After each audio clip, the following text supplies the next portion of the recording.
Sa isang tahimik na kanto, may barberya na nilulumot na ng panahon at sa bawat gupit na ginagawa sa lumang silya nito, may kwento ng kasalanan, alaala at paglaya. Hindi lahat ng barbero ay simpleng manggugupit at hindi lahat ng upuan sa barberya ay para lang sa pagbabago ng anyo. Minsan ito ay entablado ng katotohanan, ng pagsisisi at ng pagpapatawad. Si Mang Nardo, isang tahimik na barbero sa isang lumang barberya, ay may lihim na pinaka-iingatan. Isang kasalanan pilit niyang nililimot. Hanggang isang araw, isang marungis sa pulubi ang naupo sa kanyang silya. Hindi niya alam kung ito ay isang ordinaryong gupit lang o ang simula ng pagharap sa isang nakaraan na matagal na niyang tinakasan. Ito ang kwento ng isang gunting, isang sugat na hindi kita at ang huling gupit na nagpatahimik sa dalawang pusong matagal lang pagod. Makinig, damhin at hayaan ang kwento ni Mang Nardo at Lolo Pedro ay hipuin ang bahagi ng puso mong natutong manahimik, ngunit hindi kailanman nakalimot. Sa isang makipot at madilim na eskinita, may isang lumang barbershop na tila hindi nagbago sa paglipas sa mga taon. Ang bubong nito ay kalawangin at ang karatula, Nardo's Barberia, ay halos hindi na mabasa dahil sa kupas sa pintura. Sa bawat hakbang papalapit sa barberya, ramdam mo ang bugso ng hangin na may halong alikabok at amoy ng lumang kahoy. Sa kabila ng kanyang tahimik na tindahan, si Mang Nardo ay isa sa pinakamahusay na barbero sa lugar. Wala siyang masyadong sinasabi, ngunit sa gunting at labaha, nakakausap niya ang sinumang nauupo sa kanyang upuan. Walang musika, walang TV, tanging tunog ng gunting at electric clipper ang bumabasag sa katahimikan ng lugar. Ngunit sa kanyang bawat gupit, may kwentong hindi sinasabi. Kilala si Mang Nardo sa pagiging matikuloso, laging pantay ang tabas, maayos ang linya at parang may sining ang bawat galaw ng kanyang kamay. Sa tapat ng kanyang barbershop, may isang matandang pulubi na madalas nakaupo sa gilid ng kalsada. Isang payat at marungis na lalaki na tinatawag ng lahat na Lolo Pedro. Laging may hawak na lumang lata para sa limos at suot ang maruming jacket na tila di na nilabhan ng maraming taon. Wala nang nakakaalala kung paano siya napadpad sa lasangan, pero ang sabi-sabi, dati raw siyang may kaya, may negosyo, may sasakyan at may sariling bahay bago siya malugmok sa hirap. May ilan na naaawa sa kanya, nagbibigay ng tinapay o barya, pero mas marami ang lumalampas lang na para bang bahagi na lamang siya ng landscape ng lungsod. Isang aninong hindi na pinapansin. Isang hapon, habang malakas ang ulan at ang barbershop ay walang customer, pumasok si Lolo Pedro sa barberya. Basa ang kanyang damit at nanginginig sa lamig. Ang kanyang mga paa ay putikan at may bahid na sugat sa kanyang tuhod. Napatingin si Mang Nardo sa kanya, may bahagyang inis sa mata, pero hindi siya nagsalita. Mang Nardo. Mahina, ngunit malinaw ang boses ng matanda. Pwede mo ba akong gupitan? Wala akong pambayad pero nangangati na ang anit ko sa kapal ng buhok. Tahimik na tinignan ni Mang Nardo ang pulubi. Marumi ito at ang kanyang buhok ay buhol-buhol na tila hindi na nagalaw na suklay sa napakahabang panahon. Sa kanyang isip, lumaban ang dalawang damdamin, ang pagiging praktikal na negosyante at ang konsensyang matagal ng tahimik. Wala sa ugali ni Mang Nardo ang magbigay ng libreng serbisyo. Para sa kanya, bawat gupit ay kabuhayan at bawat minuto ay mahalaga. Ngunit sa kung anong dahilan, siguro ay dahil sa lungkot ng mata ni Lolo Pedro o marahil ay dahil sa katahimikan ng ulan sa labas. Nagbuntong hininga siya at tinapik ang upuan. Sige, upo ka na. Dahan-dahan lumapit si Lolo Pedro at umupo sa upuan. Ngumiti siya ng payak, halatang nagpapasalamat, bago pumikit at naghintay. Habang sinisimula ni Mang Nardo ang paggugupit, napansin niya ang isang malalim na peklat sa batok ng matanda. Isang pamilyar na peklat. Nanlamig ang kanyang katawan. Dahan-dahan bumalik sa alaala ni Mang Nardo ang isang gabi. 20 taon na ang nakakalipas. Gabi ng kasalanan pilit niyang nililimot. Si Nardo ay ipinanganak sa isang mahirap na pamilya sa isang liblib na barangay sa tabi ng mga pabrika sa lungsod. Ang kanyang ama ay isang mabagsik na lalaki, isang alkoholik na madalas gumugol na mga gabi sa kanto, nakatambay kasama ang mga kaibigan at hindi marunong magbigay ng tunay na suporta sa pamilya. Ang kanyang ina naman na isang tahimik na babae, ngunit puno ng pasakit na hindi kayang lumaban sa mga sitwasyong dala ng kanilang kahirapan. Siya at ang kanyang mga kapatid ay lumaki sa isang bahay na puno ng ingay, ng sigawan, amoy ng alak at sakit ng gutom. Sa murang edad, natutunan ni Nardo na maghanap ng paraan para mabuhay. Madalas siya ay tumakas mula sa kanilang tahanan upang maghanap ng makakain. Kuminsan, nalimos siya sa mga pabrika o nagbenta ng mga kalakal na hindi naman niya pag-aari. Ngunit sa kabila ng hirap, may bahagi pa ng kanyang puso na naniniwala na ang buhay ay mayroong pag-asa. Hanggang isang araw, habang siya ay naglalakad sa kalsada, isang lalaki ang lumapit sa kanya.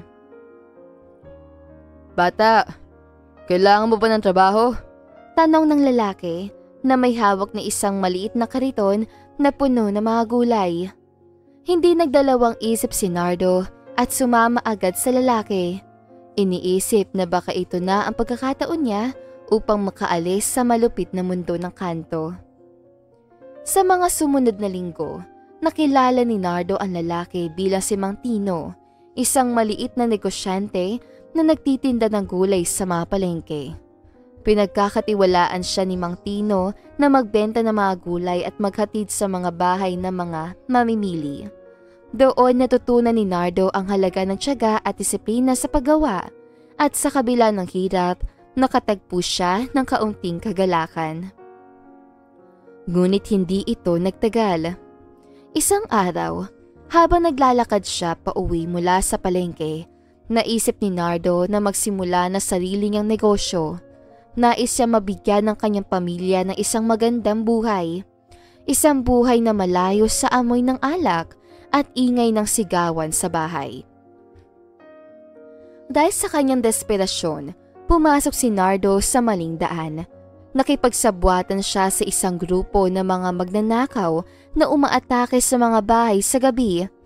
Naniniwala siyang mabilis siya makakaahon kung magtatago lamang siya sa likod ng mga kasalanan. Isa itong madilim na bahagi ng kanyang kabataan.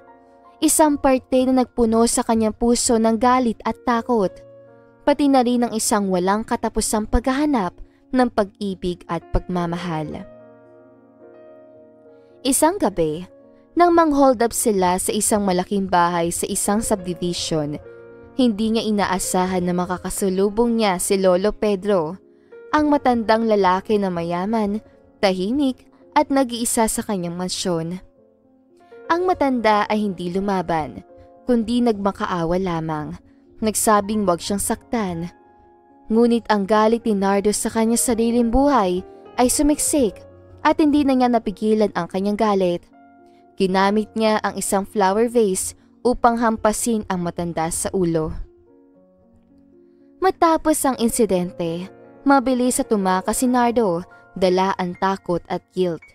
Hindi siya nahuli, ngunit ang mga mata ni Lolo Pedro ay hindi na niya malimot. Kahit na hindi na ito naaalala ng matanda, iniwan nito ang isang peklat sa kanyang konsensya na naging sanhi ng maraming taon ng paghihirap at takot. Mula noon, ang buhay ni Nardo ay nagbago. Minsan nagkaroon siya ng pagkakataon na magbago, ngunit laging bumabalik ang nakaraan. Napagtanto niyang wala siyang ibang paraan kundi magpatuloy, magtrabaho ng marangal, magtulungan sa kapwa at magtago mula sa kanyang mga kasalanan. Ngayon, habang hawak ang gunting at nakatitig sa peklat sa batok ng matanda, hindi na kailangan magduda si Mang Nardo. Si Lolo Pedro ay ang lalaking kanyang sinaktan noon. Siya ang lalaking muntik na niyang patayin. Nanginig ang kanyang kamay. Dahan-dahan bumagsak ang gunting mula sa kanyang mahigpit na pagkakahawak. Ayos ka lang ba, Mang Nardo? Tanong ni Lolo Pedro. Hindi iniinda ang pagbagsak ng gunting. Kung pagod ka na, ayos lang naman. Kahit kalbuhin mo na lang ako. Ngunit hindi tumawa si Mang Nardo. Sa loob-loob niya bumabangon ang matinding konsensya. Ang bigat ng kasalanang akala niya ay matagal na niyang nailibing. Lolo Pedro. Halos hindi lumabas ang boses niya. May naalala ka pa bang sa nakaraan mo? Sandaling natahimik ang matanda. Itinukod niya ang kanyang kamay sa upuan, parang nag-iisip. Alam mo, maraming beses kong sinubukang alalahanin ang nakaraan ko. Sabi nila may nangyari daw sa akin dati. Isang malaking trahedya. Pero hindi ko na maalala lahat. Para bang may bahagi ng utak ko ayaw nang bumalik sa panahong yun. Napayuko siya. Ang natatandaan ko lang, may isang lalaki sumira sa buhay ko. Pero kahit hindi ko na maalala ang kanyang muka, pinatawad ko na siya. Lalong bumigat ang dibdib ni Mang Nardo. Parang may nakadagan sa kanyang dibdib. Pinatawad na siya kahit hindi niya ito hiningi. Kahit hindi ito nalaman ng matanda. Tahimik din pinagpatuloy ni Mang Nardo ang panggugupit. Ngunit ngayon, may mga luhang pumapatak sa kanyang pisngi. Isa-isang piraso ng buhok ni Lolo Pedro ang bumabagsak, kasabay ng bigat ng mga alaala. Nang matapos, tumingin si Lolo Pedro sa salamin at ngumiti. Aba, para akong bumata ng 10 taon. Salamat, Mang Nardo. Isa ito sa pinakamagandang gupit na naranasan ko. Ngunit hindi makapagsalita si Mang Nardo. Tinignan niya lang ang matanda na ngayon ay mas mukhang marangal kaysa dati. Wala akong pambayad, sabi ni Lolo Pedro. Pero sana, isang araw, may maisukli rin ako sa kabutihang ginawa mo. Lumunok si Mang Nardo. Wala kang kailangang bayaran, Lolo Pedro. Sa totoo lang, ako ang may utang sa'yo. Nagtaka ang matanda, pero hindi na nagtanong. Tumayo siya at masayang lumabas ang barbershop. Habang pinagmamasdan siya ni Mang Nardo, napapalayong naglalakad sa ilalim ng sikat ng araw. Isang patak ng luha ang muling bumagsak mula sa kanyang mata. Kinabukasan, habang natutulog si Lolo Pedro sa gilid ng kalsada, isang sasakyan ang huminto sa harapan niya. Bumaba si Mang Nardo, may dalang isang supot ng pagkain at isang bagong damit. Pedro, sumama ka sa akin. Mahina, ngunit matatag ang kanyang tinig. Dinala siya ni Lolo Pedro sa isang maliit na bahay. Isang simpleng tahanang may malinis sa kama, hapagkainan at maliit na hardin sa likod. May mga tanim na kamatis, sili at sampagita sa gilid ng pader. May kurtina sa bintana at amoy sabon ang buong paligid. Sa akin na to? Nag-aalinlangan ang matanda. Tumango si Mang Nardo. Matagal ka ng pagod, Pedro. Panahon na para magpahinga ka naman sa isang bahay na matatawag mong iyo. Lumuhod si Mang Nardo sa harapan ni Lolo Pedro. Patawad sa lahat na nagawa ko sa iyo. Hindi ko mababago ang nakaraan, pero hayaan mong bumawi ako sa natitirang oras ko. Pinagmasdan ni Lolo Pedro ang barbero. Matagal bago siya nagsalita, pero nang bumuka ang kanyang labi, hindi ito para sa galit o paninisi. Sa halip, isang mahinang tawa ang lumabas mula sa kanya. Iho, Bulong niya. matagal na kitang napatawad. Ngayon, patawarin mo na rin ang sarili mo. At sa unang pagkakataon, sa mahabang panahon, tumulo ang luha ni Mang Nardo, hindi dahil sa takot, kundi sa pag-asa. At sa mga salitang yon, natutunan ni Nardo na ang tunay na pagpapatawad ay hindi lamang mula sa iba, kundi mula sa kanyang sarili. Sa bawat gupit na kanyang ginagawa, natutunan niyang patagilid na itago ang mga kasalanan at yakapin ang mga pagkakataon ng pagbabago. At sa bawat kwento ng iba't ibang tao na nauupo sa kanyang upuan, nakikita niya ang isang piraso ng kanyang nakaraan, ngunit hindi na siya natatakot. Sa huli, natutunan ni Nardo na ang buhay ay hindi tungkol sa mga pagkakamali, kundi sa mga hakbang patungo sa pagtubos at pagpapatawad. Mula noon, araw-araw niyang inaalagaan si Lolo Pedro. Binigyan ng pagkain, inaliw sa mga kwento, at kahit minsan, ginugupitan pa rin ang buhok. Hindi na nila pinag-uusapan ang nakaraan. Ang mahalaga lang ay ang ngayon. Hanggang sa isang umaga, na sumikat ang araw, natagpuan ni Mang Nardo si Lolo Pedro na nakangiti habang mahimbing na natutulog, ngunit hindi na nagising. Hawak ang kamay na matanda, binigkas si Mang Nardo ang isang panalangin.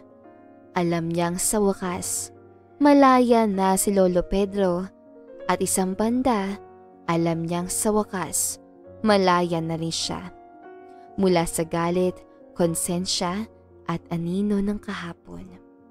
At dito na nga po nagtatapos sa magandang istoryang ito. Maraming salamat mga kakwentuhan! Huwag niyong kalimutan mag-like at subscribe at pindutin na rin ang notification bell para lagi kayong updated sa ating kwentuhan. Hanggang sa muli, paalam!